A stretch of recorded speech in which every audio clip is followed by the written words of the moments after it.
So members, the next bill up is House File 3337, the Supplemental Climate and Energy Omnibus. Welcome to the committee, Chair Long. Thank you, Madam Chair. Vice Chair Olson, would you like to move House File 3337 to get the bill before the committee? So moved, Madam Chair. All right, thank you.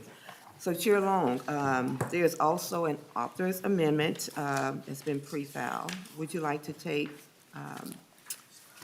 and bring that bill before the committee? Yes, please, Madam Chair. Yes. So,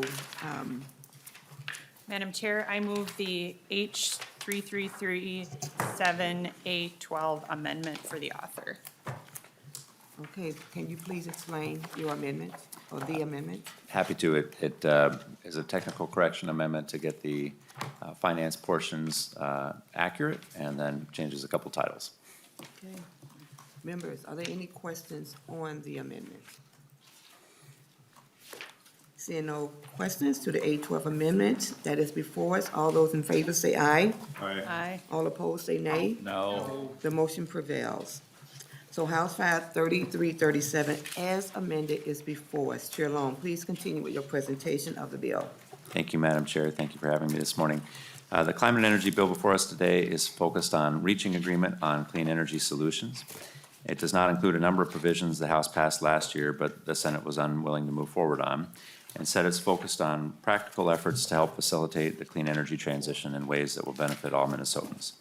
The bill is spending $80 million from the general fund in fiscal year 2023 and $15 million per year in the tails. The bill also spends $40 million in funding in fiscal year 23 and another $40 million in 24 and 25 from the Renewable Development Account. The bill prioritizes energy affordability. Our largest investment, $30 million in FY23 and $15 million in the tails, is in weatherization. Weatherization can save households hundreds of dollars per year while creating local jobs all across Minnesota. Wisconsin is currently doing 3 times as much as we are, and this bill will allow us to match Wisconsin in 2023 and do twice as much as we currently do going forward. The second largest investment in the bill is $20 million in matching funding for the federal bipartisan infrastructure bill. There are tens of billions of dollars in the energy space open for competitive grants. This includes funding for grid reliability and resiliency, electric vehicle deployment, clean hydrogen research, energy storage demonstrations, to mention a few. And this will allow the state to put together competitive applications to maximize our opportunities for this funding. The bill invests in clean transportation, including electric vehicle infrastructure, electric buses, and creates policy frameworks to support electric vehicles. The bill invests in resilient infrastructure and communities, supporting extension investments that will matter to Minnesota corn growers and other farmers. Cities have also told us they need help in planning for climate, both so they can do their part and so they can plan for infrastructure investments, and this bill does that. We also make meaningful progress on climate justice. We help Minnesotans afford electric panel upgrades so they can be a part of the clean energy transition. And we fund apprenticeship training for communities often overlooked in the clean energy economy. This bill will mean jobs across a wide range of skilled professions and industries. And we also help out communities with legacy fossil fuel plants, supporting their transition and economic development. And I'm happy to stand for any questions. Thank you, Chair. Thank you, Chair Long. Representative Scott. Thank you, Madam Chair. Representative Long, I'm wondering, is there anything in your bill that would address a project that would stop the wind from blowing so much these days? I mean, I am sick and tired of the wind. Is there anything in your bill that addresses changing that? Chair Long. Well, Madam Chair, there are some climate models that project that we do get higher wind patterns as the weather warms. So this bill is trying to address climate change. So hopefully, yes, we can take care of that for you. Representative Scott. Madam Chair, so I asked both to my right and my left. Get me involved in that. You know, if I bring this up, will they say it's a result of climate change? And sure enough, but the wind energy ought to be off the charts these days if there was only a way to store all that energy. So thank you for allowing me the question. Representative Garofalo. Thank you, Madam Chair and members. I'll be asking members to oppose the bill today.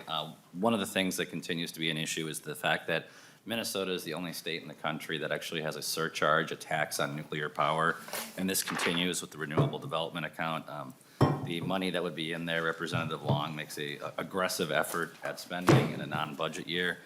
Spending that money is not the right course of action. What we should be doing to help ratepayers is capping or eliminating that assessment that is punishing Xcel Energy and punishing ratepayers for having nuclear energy. You'll notice that the dry cask storage fees are actually the opposite of what the Biden administration is doing right now. The Biden administration recently announced additional funds to help keep nuclear power plants open because of the competitive nature of the combination of wind and natural gas. It's literally pricing nuclear power fleets out of our power diverse power portfolio. And right now, despite the focuses of the committee that Chair Long has mentioned, the number one threat to increased emissions in the state of Minnesota is the premature closure of our nuclear power fleet. And closing down the Monticello and Prairie Island nuclear power plants is the environmental equivalent of adding 1 million gas mobiles to our transportation system. And yet we are seeing very little, if any, action from the supposed environmental left and from the DFL on this issue. So for those reasons and others, I'll be saving my comments primarily for the floor, but I would ask for a no vote on this. Thank you. All right, Chair Long, you can respond and you can do closing comments. Thank you, Madam Chair. I ask for member support. Thank you so much. Well, I just really want to say, I just want to thank you for your work and for your committee work on really to continue transitioning to a clean energy economy.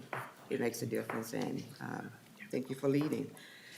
So with that, Chair will lay over House File 3337 as amended.